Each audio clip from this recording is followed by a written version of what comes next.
Welcome back, Health Impact audience. We've got an excellent panel here coming up now where we've got two of the innovation leaders at Providence Healthcare. As you guys know, Providence is a large system that covers a good section of the Pacific Northwest and goes all the way down into California as well.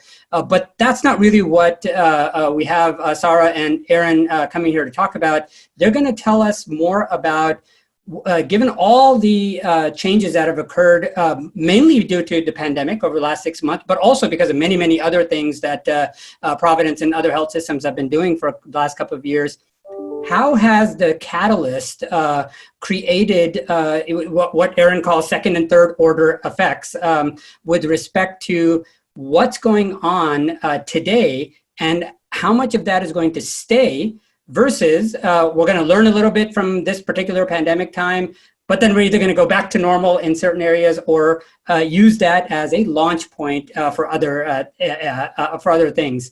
So with that, I want to just introduce Aaron and Sarah a little bit, and then they'll chime in as well. So when you look at your positions, Aaron and Sarah, tell us a little bit about yourselves, what you do at Providence, and what you'll be able to convey to the audience based on those positions. Yeah, I'm the Chief Digital Officer for Providence. We're a big health system based out of Seattle. 25 billion in revenue, about 53 hospitals across 8 states on the West Coast, and there's 3 parts to the role that that my team kind of fulfills. One is marketing. So the marketing organization reports into me. Our digital organization, of which Sarah is a part of, and then our venture fund. So we have a $300 million venture fund with 18 portfolio companies in it.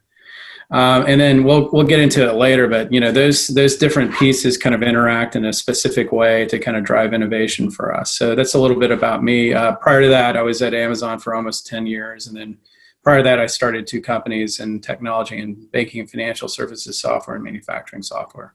That's interesting. Tell us a little bit more about what you did at Amazon. Amazon, I considered the first job I had there as my third startup, if that makes sense. It was they had bought 2 companies before I arrived, 2 very small companies that did self-publishing and print on demand. So little known fact, a lot of the books that you buy off of Amazon, the softcover books, were made the day before in an Amazon facility. And so it just allows, self-published authors as well as very kind of obscure titles to be printed and stored digitally and be printed on demand. So we built that business, made it a global business, made it easy for authors to publish directly on Amazon and not have to kind of invest in inventory of their books. So effectively made it free to publish something, and then if they sold something, we would, of course, pay them a piece of it. Added Kindle later to that platform, and very disruptive to the publishing industry, as you could probably imagine. So. Yeah, no, and the reason why I wanted to highlight that a little bit is that we're going to talk a lot about these disruptions that are occurring in the healthcare sector and how what a hospital did 20 years ago is a little bit different for sure today, and it'll be even more so in the next 10 or 20 years. And so you guys are driving a lot of that change, which is very, very cool. And I'd love for you to, if you have any connections to make and say, you know what, for our initial time, nobody thought the following would change in the industry. And then within 3 years, it completely shifted. People in healthcare did not believe that was possible in healthcare until we saw it this year.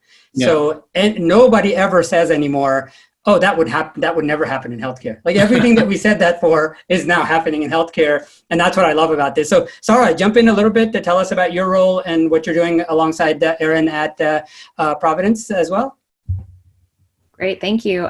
So I work on Aaron's team within the digital pillar of his organization, leading the strategy team, and in particular that team, we sort of define what the priorities are and the framework for how we think about digital innovation, enabling our health system and sort of the innovation the industry more broadly. In addition to that, I also work with a lot of other health systems to kind of support them in their digital innovation efforts efforts, whether it be just simply sharing best practices and notes and learning from them and contributing to their sort of progress in the space. And then when we find, we'll talk a little bit more about our innovation model, but once we have these priorities that we set, we go about kind of solving the problem. And one of the things that we do is look a lot out into the market, partnering with the different parts of Aaron's organization, as well as our own clinical and operational partners, to find companies that might solve our problems. And if we don't find them, another group within the digital team will actually develop technology. And if we do that, then I support them and lead our commercialization efforts. So not only does an internal team on Aaron's organization actually build technology, but we then take it to market. We make it available to other health systems, and then we actually launch new companies around it as well. So we'll talk a little bit more about how that all kind of comes together from a process standpoint, but that's the general gist of my role. Oh, that's great. And what's impressive about that role that you specifically hold, Sarah, under Aaron's, is that you're being rigorous about how to do innovation. And I think, that's one of the things, obviously, Aaron, that you and I have chatted about in multiple iterations of our conversations before, and that is things like what Amazon and others were doing was very sophisticated. It was disciplined, and that innovation can disrupt markets when done in a disciplined way. And so that's what I like about what you guys are doing. I've seen some of this stuff, and we've had good conversations about where you're headed. And so we'd love to have you, chime in on that as we discuss this. So Aaron, let's start off with, you've mentioned the idea of second and third order effects from COVID-19 as a catalyst. So no need to rehash all the stuff like you've said before about what COVID-19 might have done, but do bring us in a little bit about how did COVID-19 impact Providence? You guys, reacted just like everybody else did. But what do you feel are the second and third order effects that you want to really bring as the new normal within Providence so that you can benefit from those opportunities? Yeah, I think one of the things that we realized is had we not made certain investments in our digital platform, starting 6 years ago, we would have been in a much different place in terms of responding to the crisis. So we had already built a very sophisticated AI chatbot to, kind of navigate people to the right venue of care. We used that and pivoted it into a self-assessment tool for COVID, for instance. We built a company called Dexcare that we're in the process of spinning out to allow same-day care, both on-demand telehealth as well as same-day scheduling.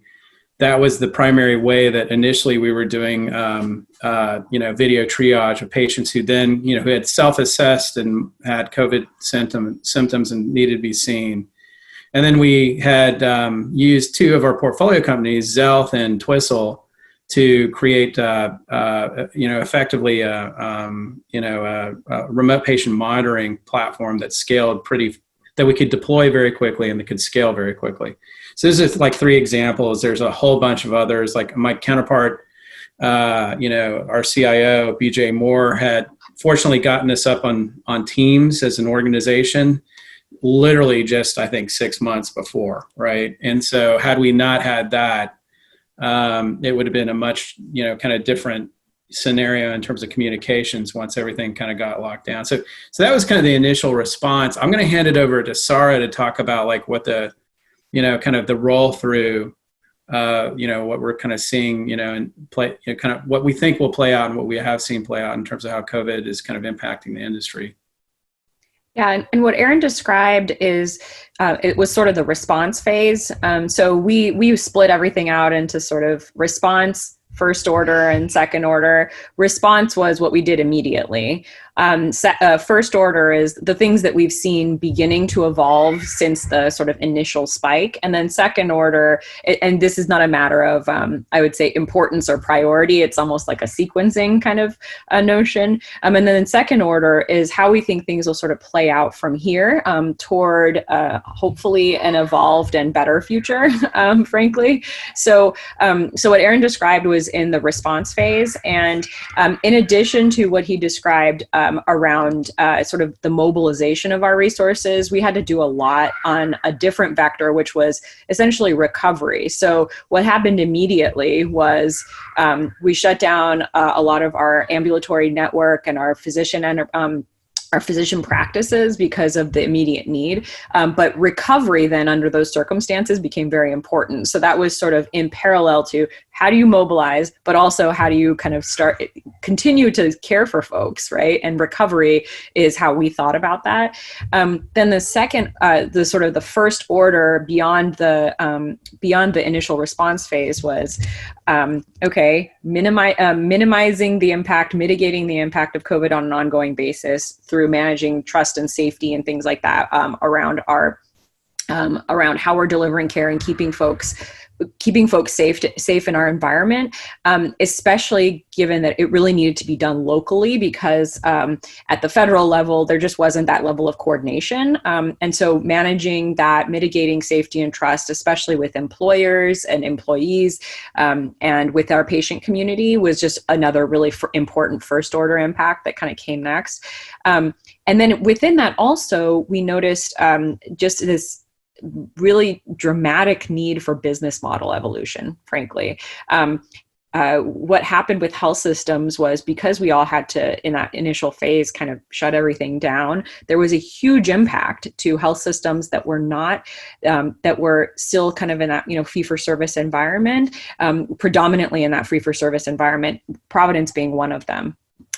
Meanwhile, payers are experiencing the lowest MLRs that they've had in, gosh knows how long. And as a result, they were, recording record profits, and the misalignment became very apparent and stark under these circumstances. And so our system is working really hard on how we do that business model evolution, in particular through our population health team that's led by Dr. Rhonda Meadows. So that was sort of the first order.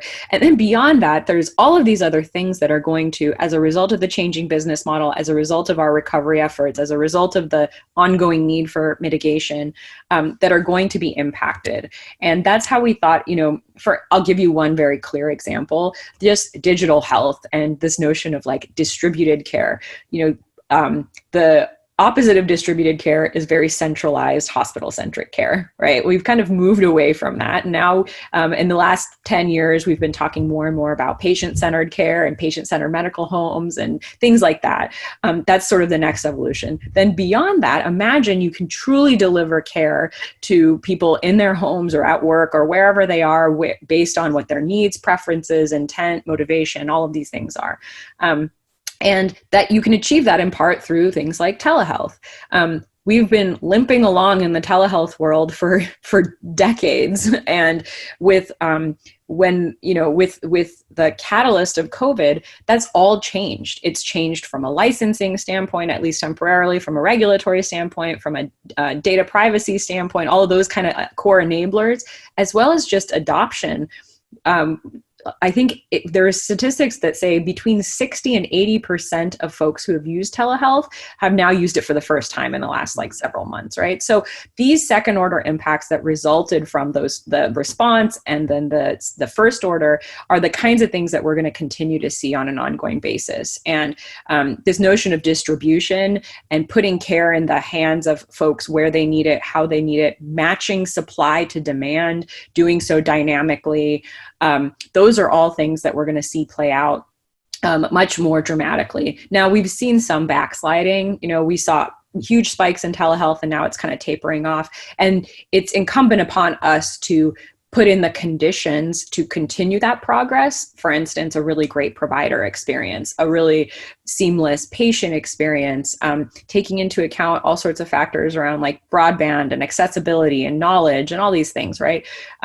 But those second order impacts are where we're really focused. Some other ones are behavioral health. There's this kind of looming and exacerbating behavioral health challenge and crisis in this country associated with the pandemic, with social unrest, with climate change, all of these things that are happening, and we need to address them. So that's how we're thinking about the future. And I won't go on and kind of rehash the entire report series, but that's generally how we're thinking about the evolution of things. Yeah, and it's okay to go ahead and mention the report series you're talking about, because some of our audience does know about it, but many do not. So talk about that report series, and then I'll come back and ask a question with Erin.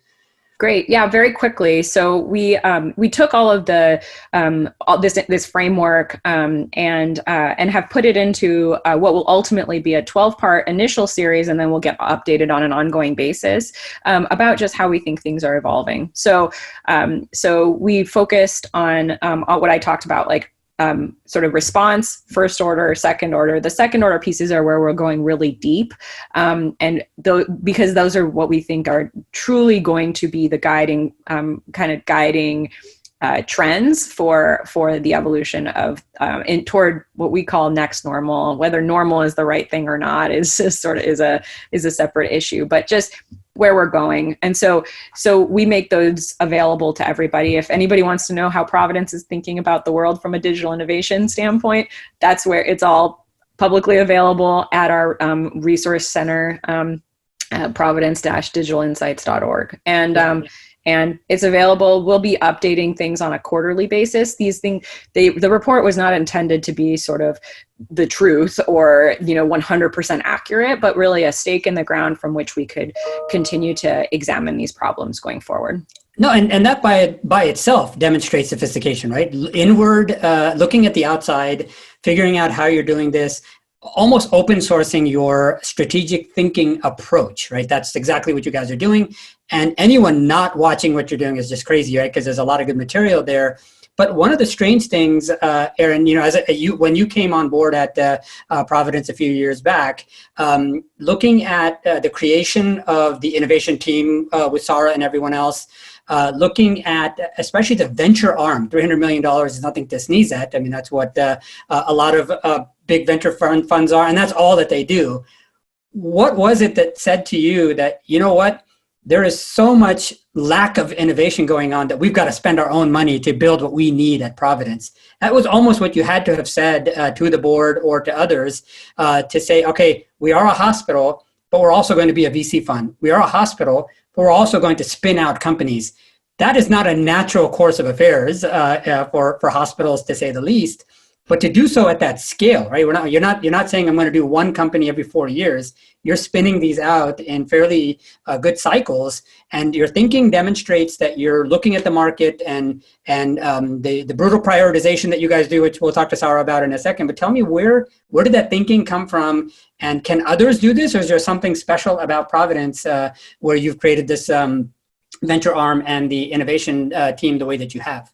Yeah, I think there's a couple of things that intersected. So the first thing was, it really matters that, Rod Hochman, who's our CEO, he, when I first met him about this opportunity, just blew my hair back, because basically, it's all innovative, forward thinking. And you have to remember, this was 6.5 years ago. So this was in the middle of the ACA being rolled out, Medicaid expansion. So there was a lot going on in the industry that had nothing to do with technology.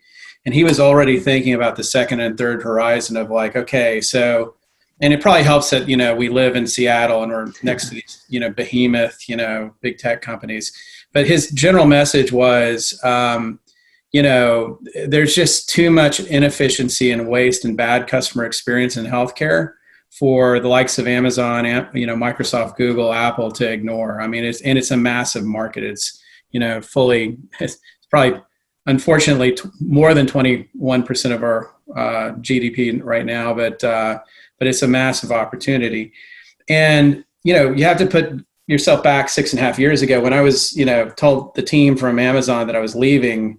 Back then, they couldn't even fully grasp what I was saying. They were. I remember having a discussion with my boss there, and he was like, "So you're going to go work for a hospital?" And I was like, "No, it's a health system." And it's like, "What's a health system?" And he's like, and he's like, "Do they have digital?" And I'm like, "No, they don't have digital." And he's like, "Well, why are you going?" "Well, to fix that, right?" And so. And so it was kind of, and then, slowly, obviously, the big tech companies started to kind of notice the opportunity and engage in it and that kind of thing, which is really, really helpful.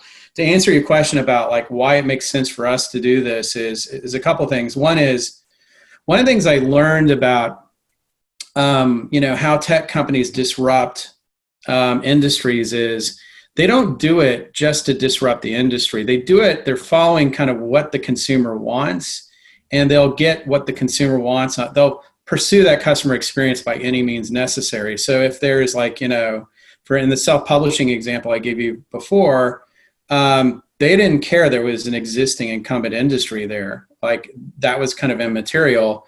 They just knew that authors were having a hard time getting published, and there were a lot of good books that were not being discovered by their consumers, right? So that was it, right? And so, what that tells you is they have got a very specific point of view that it's easy to follow if you think about it. And what we've got to do as a health system is when they build technology to go accomplish that, they're going to build it on their own behalf, and there's probably partnership there. But there are certain pieces that they won't build that will, help us succeed, right?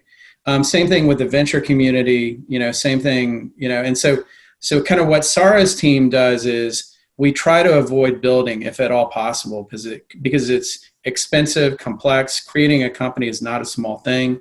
Ask any founder, right?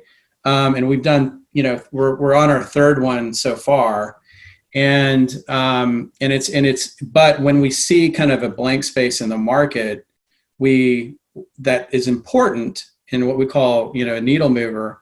We go after it to try to build that, and then once we go after it, we're also leveraging off the fact that, that the provider side of health systems is very regional, right? So we have relationships with over 150 health systems. We do 2 to 3, possibly, I don't know, Sarah, probably 3 or 4 visits this week with other health systems where we trade notes, right? And we leverage the fact that we don't directly compete. So if you got all this great thinking going on across the country and you're not competing, why not kind of leverage that knowledge? And so what happens nationally, since we were kind of, working on this 6.5 years ago, in the area of kind of consumerism and digital, we're ahead in, most places. And so that kind of evolves into a discussion of how are you guys doing this? And we're happy for them to kind of cheat off our test, right? So like, I don't want, 150 other health systems to relearn the hard lessons that we've learned over 6.5 years. And so typically how we spread that technology is not, incredibly, mind-blowing. We form a company, and that company sells to, that technology to these other health systems. And to give you some other context as to like why this matters to us, some people might say, well, it's to benefit the venture fund, the $300 million venture fund. Just showing you some simple math to kind of put that, how that's not true, and put that in perspective. The venture fund is a tool to accomplish what we're trying to do here.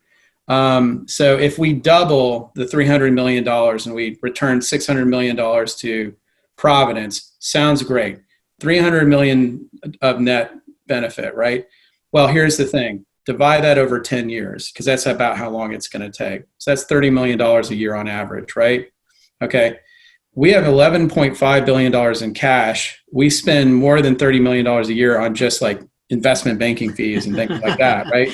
Right? So that's not the point of this whole exercise. The point of this whole exercise is when we create a new technology, or if we invest in a company that we think is novel or innovative, we want to make sure it's sustainable. And the best way to make sure it's sustainable is make sure it's working on an important problem, which is what Sarah does, right? Because we don't want to invest in kind of non-needle mover activities. That's step one. Step two is, make sure they can get capital. That's where the venture fund comes in. And step three is make sure they get a lot of other customers, right? And that first part that Sarah and team does is kind of very, very essential, because if we started on, there's so many different problems in healthcare that if we start at the bottom of the list, we're misplacing our efforts, right? So we're trying to start at the top of the list where, the value and the clinical impact is going to be the highest, right? And then the last thing, and I'll shut up, is how the first thing that Sarah and I kind of looked at years and years ago is like, when I joined from a disruptor to an incumbent, Sarah and I talked about like, okay, so what do you do in that case? Well, the first thing you do in that case is you decide what's going to kill you first, right? Because if you're an incumbent, you have the business that everybody wants, right? So going back to the Amazon analogy, there was publishing activity and revenue happening in publishing. So that's the business that Amazon was trying to disrupt, right? And so if you're an incumbent, you're trying to figure out, all right, where am I vulnerable economically? Every health system IDN that I know that I've run into, with few exceptions, is most vulnerable by losing their commercial patient population. So that patient population, private insurance, pays the bills for Medicare and Medicaid. So we're a cross-subsidized industry, right, for the most part. And all right, so that's the first statement. So what can you learn from that? Well, everybody on this call is most probably insured, private insured. And the feature that we all have in common is we're highly digitally engaged, right? Probably arguably too much. Mm-hmm. And so if you take that second order thing, then the company that creates a better experience for those patients will win, right? And that's the arms race going on right now in healthcare, right? Which is you've got these big tech companies building great experiences. You got these startups. Health systems need to participate in that, because if they lose that commercial population, they will be order takers and commoditized, right? They're not going to own that first premium dollar, or they're not going to have that relationship with that patient. So I kind of rambled on for a while. So I apologize. No, that was helpful to set the stage. And maybe, Sarah, talk a little bit about what do the arguments look like? What do the discussions look like when you're doing this prioritization? As Aaron said, you don't start from the bottom, you start from the top. Who decides what is the top? What does that look like? And what do the arguments and discussions look like internally? Since you're already sharing so much on the outside, just share with us a little bit, what's the push and shove? Where are the most disagreements about what should be high priority versus middle versus last? So I'll start just a little bit before that, actually, which is that we actually have to have the list first. Okay. And that list is, there's many sources for it, but really where it comes from is the folks who have deep knowledge about how these things work. So we work really closely with our clinical partners throughout the organization at all levels, executives, frontline folks, like it's folks that are touching patients, folks who are not touching patients, and they're responsible for back-end operations. And so we take a very holistic approach to pulling those problems together. And what I would say is important about that is that those folks that are, especially the folks who are on the front line, it's very difficult to ask them just from the beginning. And you shouldn't take this approach to ask them, well, how would you solve X, Y, Z? Right. They're in it. They're just trying to deal with it. And so asking what the problem is actually just helps them frame the problem. And we did actually a lot of work with folks across the organization to say, when we say, tell me what the problem is, what do we actually mean? Because defining a problem can actually be very difficult. But that's step one, is identifying what that problem list is. And we, over the course of 6 months, gathered over 100 problems from all across the organization, from our population health team and at various levels. So from our care managers, from our social workers, from the folks doing population health informatics, the folks that are trying to identify patients that we don't know, that we have connections to within the system, et cetera. From our institutes, which is our clinical specialty institutes, the pillars that we're building our sort of centers of excellence around. So all across the organization. And that was step one. We also talk to our own folks, right, within digital, and say, what are the main kind of fundamental problems that we lack some solution to from a digital standpoint. For instance, we still struggle with having schedulable inventory, and what I mean by that is like having our providers onboarded with the ability to schedule their appointments for them online, or schedule telehealth appointments for them online, for instance, right? So we're very broad in terms of identifying the folks that can contribute to that problem list. And then then it gets to your question about like, how do you actually prioritize? We try to the extent that we can put some sort of quantified value against it. So whether it's an economic value, like how much OR time are you wasting every single time a patient shows up to surgery, not ready for surgery, and you have to cancel the appointment same day, right? Like something very quantifiable like that, or something more loose, like we have X number of patients in our system who are struggling with depression, and there's millions of folks that are impacted by that. So we try to put some quantifiable value against that, and then use that quantifiable value along with other factors in a criteria framework to have those discussions. So to your point, where do the disagreements come? There's always a question around like, should we focus on growth? Should we focus on efficiency? And there's a lot of like either or thinking, I would say, within those discussions. And we try to overcome them to say, well, first of all, it doesn't mean you either focus on growth or efficiency. You can actually achieve both. You can grow efficiently. And actually the Dexcare platform that Aaron referenced at the very beginning, that's essentially what it does. It supports the connection of supply and demand around high velocity or on-demand care and increasingly other forms of care. And it drives growth in as efficient of a way as possible. And so we try to kind of reframe it, but those are the kinds of discussions, like, or what's more important, what we serve up to the patient or making the back end really easy for our providers. Again, a lot of either or kinds of thinking. So those are the kinds of discussions that we have. And it's a lot of on the ground work, a lot of I wish there was a more elegant way to do this, and maybe sometime in the future we'll have some sort of tech-enabled way to do it, but it's a lot of just discussions and bringing forward as much data as we possibly can on each one of these points to those discussions so that we can have a really thoughtful kind of dialogue about what's important to the organization. And ultimately what we're surfacing up in all of this is, what's the strategy for the organization and how does technology enable it? And that's what we're constantly working on. Yeah, that sounds great. In the last couple of minutes that we have, oh, sorry, go ahead, Aaron. Yeah, I would also add that don't underestimate the value of trying to put a number either clinically or economically or both, because that tends to clarify the mind. Because, I can't tell you, like when Sarah and I first started running this process, there's a lot of urban myths about what's a big opportunity and what's a small opportunity.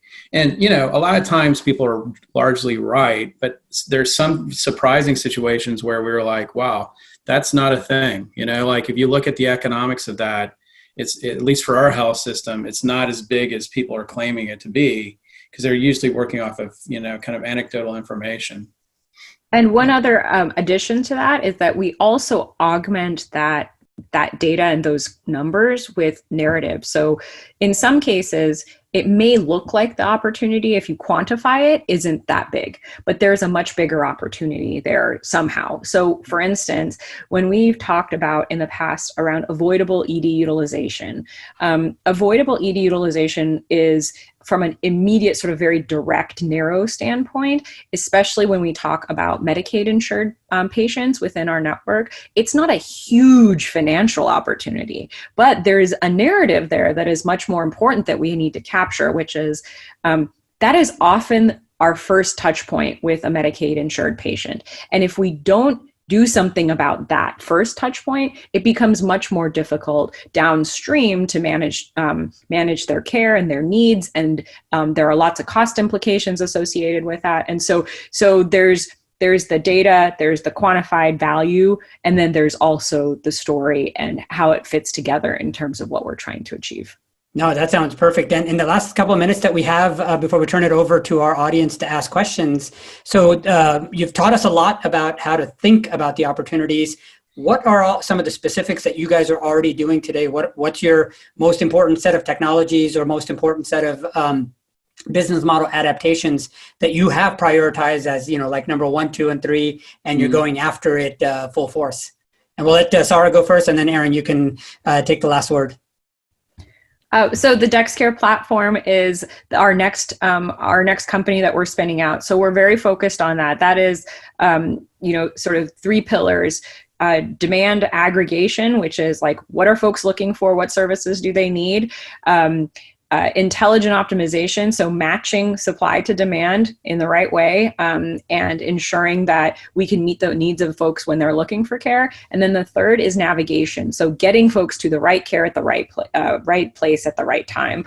And so Dexcare is a huge priority, and it's a very core part of our overall strategy, which is how do you actually get folks online and get them the care that they need online? That's kind of always step one.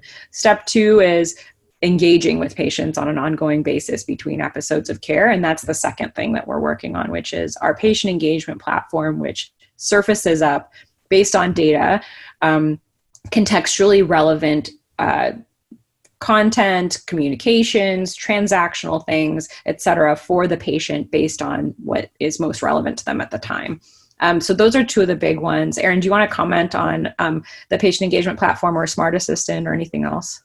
Yeah, I think, the way I always kind of explain it is that, so what Sarah and team do is they take these opportunities and they create journeys, right? And one of the biggest journeys that we went from or started with was as a result of that initial discussion of what'll kill us first, right? So how do we maintain a great digital relationship that's both, that whether you can transact and you can have ongoing engagement with those patients so that we have a relationship with them. And so there's three big parts to that. So the first one is kind of what Sarah was talking about with respect to Dexcare of demand aggregation, navigation, access optimization. And then below that are, other transactional platforms. So for instance, Kairos. So what Kairos does is they create basically the ability to find and book, a physician across our 20-something thousand physicians that are in our network, right? And they do it in multiple different channels. So they do it within, the website. They do it with respect to, our call center. And we're also kind of working with them on kind of integrating it with our health plan, right? So like, for instance, why should you not have access to that great accurate physician information and ability to book on the Providence Health Plan website, as an example? Another transactional platform is called Twistle. And so that is much more for kind of procedures. So pre and post procedure management. So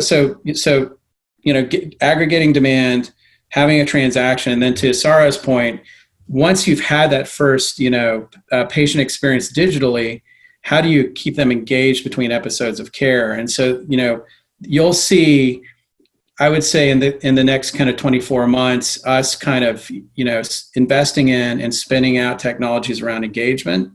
So how do you kind of lower the churn that patients go through of going to different providers? We did an estimate just for Providence and Sarah, I forget what the number is, but so if we lower churn, I think by 1%, it's about $100 million opportunity. Yeah. So on 25 billion, it's not chump change. And then the thing that you'll see after engagement is why can't a patient see all their information in one place, rather having to go to, a payer website, a provider website, for their clinical information, payer website for their plan information, their employer website to understand what their benefits are. It should be in kind of one place for the patient to kind of deal with and manage, because it's all about their healthcare, right? And so we're also looking at models to where, how do we make that experience much more kind of unified, between, the three groups like payers, employers, and providers.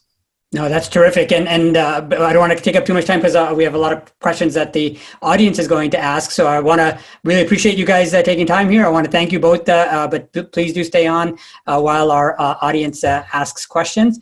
And with that, go for it. And we'll invite people to join us on stage on the video if you'd want to come on video, or just ask your question in the chat box for Sarah and Erin. Welcome back.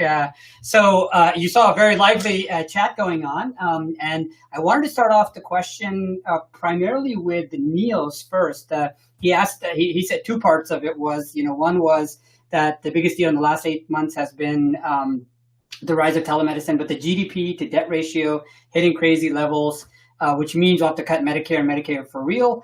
You're probably not directly influencing that. But the second part of his question it was, can digital be a way for IT to chop 5% of the cost? And that 5% is a pretty hefty number of the significant dollars. Do you think that anything that you're doing at Providence for digital is actually going to help in cutting costs? Are you seeing it today, or is there a light at the end of the tunnel for cost savings through IT and digital? Yeah, I would say there's a massive opportunity because, I mean, if you just look at one dimension, think about how many, phone calls and emails happen within the health system every single day. So this is a really obvious self-service scheduling. We've calculated, say, is $4 to $6 per call. And the reason is because most health systems use domestic call centers for obvious reasons.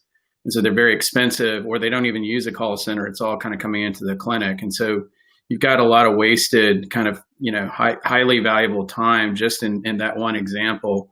That's one example. Second example is think about, one of the things that we mentioned the Dexcare platform does is it optimizes, it uses kind of a Amazon approach to the schedule for kind of same day care. It treats, appointment slots as inventory, and it optimizes how to, place patients within the slots who just need kind of, basic, simple problems taken care of. And then so there you're kind of eliminating kind of wasted, unused kind of clinical time, kind of gaps in the schedule and that kind of thing. Third example is same thing with the Dexcare platform that we've built. Another example of how it saves money is, before Dexcare, what we used to do is we would market locations across the entire organization that were available to serve patients. So think like retail healthcare, right? And so if you're searching for healthcare on the internet, and we would, of course, send you through kind of, online advertising, et cetera, as search engine marketing, we'd send you to the closest clinic, right? Makes sense. But what if that clinic's about to fill, right? So we now have predictive models in the platform that says that clinic is going to fill. So I'm not going to pay for advertising to drive traffic to a location that I know where the patient will have a bad experience. Instead, I'm going to send them to the next closest clinic where I know that the schedule is not yet closing up. Like those are three examples, just off the top of my head, but those are all worth, tens of millions of dollars over time. Sorry, I probably took all the examples. So, anything to add? Sarah, we've got stuff to add. Go ahead, Sarah. There's sort of a longer term example that I think is really potentially impactful and fundamental, which is when we start building telehealth into core physician operations and thinking about it as part of a system of care, then you could, in theory, and I don't think any system has done this really well, but you could, in theory, imagine access, for instance, being expanded without new locations. Reductions in your total fixed cost and brick and mortar footprint, being able to increase panel sizes to care for more patients, especially those who don't have really complex needs, but have either episodic or relatively simple kind of continuous care needs that could be covered via virtual mechanisms, as long as there's information continuity where it makes sense, there's relationship continuity. And so I think ultimately, given what a huge fixed cost business we are with both real estate as well as staffing, like there's huge opportunity there for telehealth and for digital to variabilize all those costs. It's going to take a long time. And again, like I said, I don't think any health system has done it particularly effectively yet. But when we do that, that's when we can start competing completely differently. And so I think that's like from a cost, taking costs out of the system, that's where the biggest potential is in the long run. Yeah, that's actually exciting to hear. I'm sorry, adding one more. So of course, Sarah does an incredible job of just like the things that I was highlighting are pretty small ball compared to what she was talking about. Those are huge cost out opportunities. Another one that we kind of talked about in the presentation and discussion was lowering churn and increasing loyalty. I mean, that right there is, we did the calculation of it's worth, for every 1% reduction that we get is worth $100 million. And it's simple as to why that is because, we're not having to reacquire those patients. In the health system, we're not losing revenue between episodes of care. I mean, huge implications on that as well in terms of just building better kind of digital engagement. No, I love it. And in fact, that's one of the things, themes came up yesterday and the day before. It has been that IT budgets keep going up and up, but it doesn't look like we're actually making a direct impact to lower or bend the cost curve, even though we all talk about it. So we talk about quadruple aim. One of the aims is to keep the costs as low as possible. But nothing in IT in the last 20 years has actually demonstrated a reduction in costs like what Neil was talking about, that 5% number. Yeah. But looks like what you guys have on the Providence Insights site, which John just mentioned, he took a quick look at and appreciated that. Is there anything on any particular article you'd like to reference on there that is specifically talking about cutting costs that IT can assist with?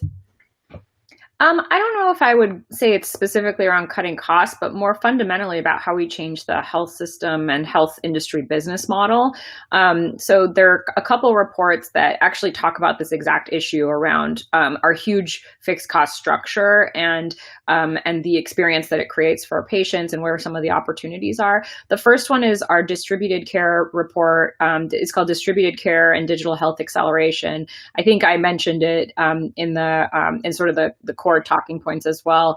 That one really focuses on these sort of blended hybrid models, new forms of access that ultimately incorporate virtual as part of a system of care, not just like a separate little added thing on the side. So that one, and then there's, we actually wrote a piece around workforce and facilities as well.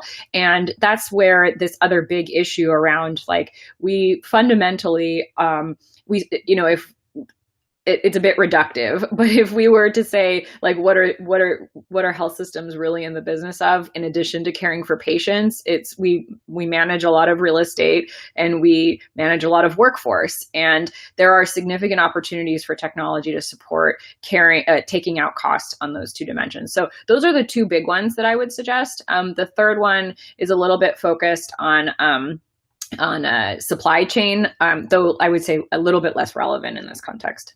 Yeah, that makes sense. I would also add that the key thing to keep in mind here is don't think like an incumbent. Incumbents think like, well, if I just continuously cut 5% year over year, the life will be better because, the disruptors are kind of, are pushing me because of pricing pressure, right? That is not what to do. You need to change your business model fundamentally, and you need to grow. Right? Because that's what disruptors do. They change the business model and they grow.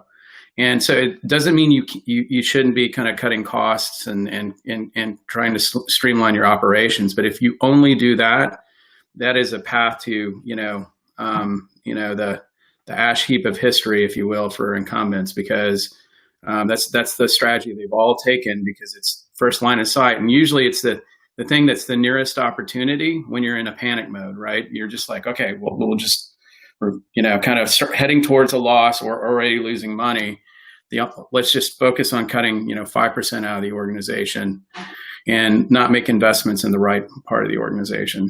Yeah, I think I guess the hope would be that you cut 5%, in cost areas, but then move it to proper investment. I think that's a very good way of thinking about it. And related to the incumbents point that you made, Neil also asked.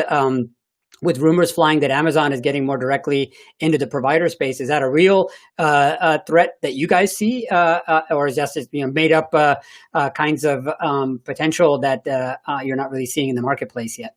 So who are the ones that you're most worried about? Yeah, I thought a lot about this, and I would talk about the things that I'm worried about, like today, the things I'm worried about in the next 12 to 24 months, and things I'm really, really worried about long term, right?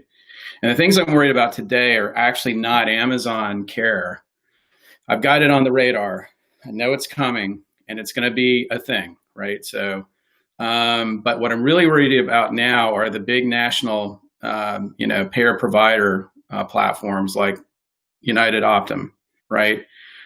Super disruptive, very powerful model, where they can go into a market and own a very small footprint of providers and have a huge impact on, kind of the rate structure within that market, right?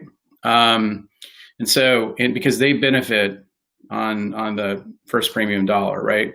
So they're the ones that, in our markets, we're focused like a laser on, what do we do about those guys?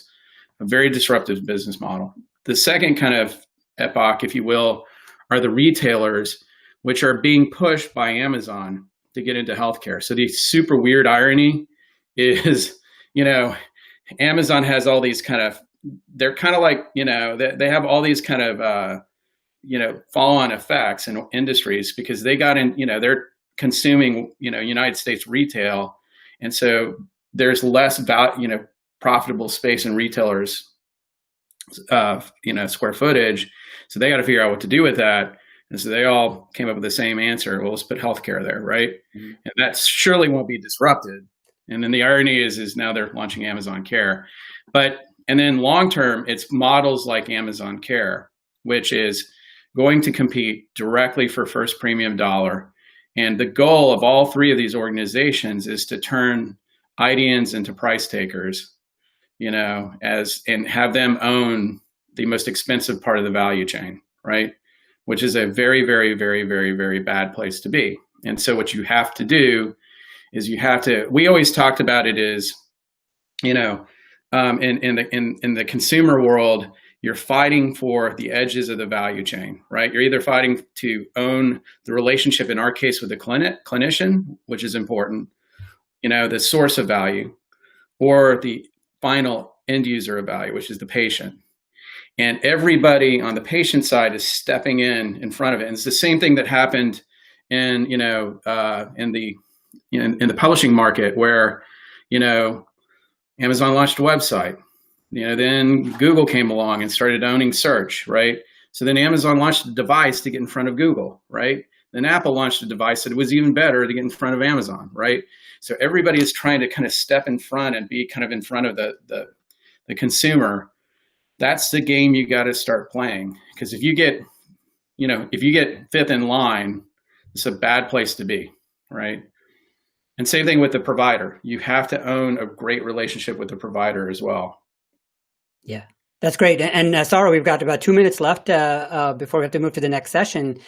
Did you want to comment on that point that Aaron made, or there is a couple of more items in the questions list that I can give up to you guys?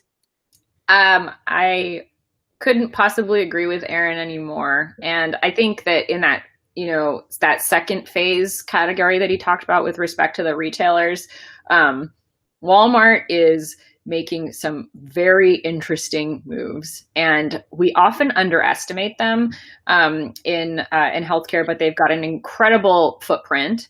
They are, kind of leveraging that to now get into insurance.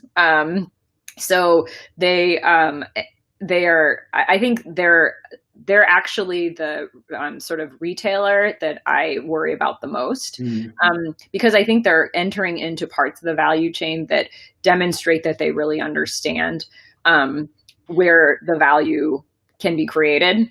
And the question will be, I mean, I think it'll be very interesting to see what happens with the Clover Health partnership that they just launched yesterday, to see whether they can get enrollment among those 500,000 or so folks that will be that the plan will be made available to. The MA space is super interesting, and it's sort of there's a lot of existing relationships that matter there. So I'll be really interested in kind of following that one in particular to see how things turn out.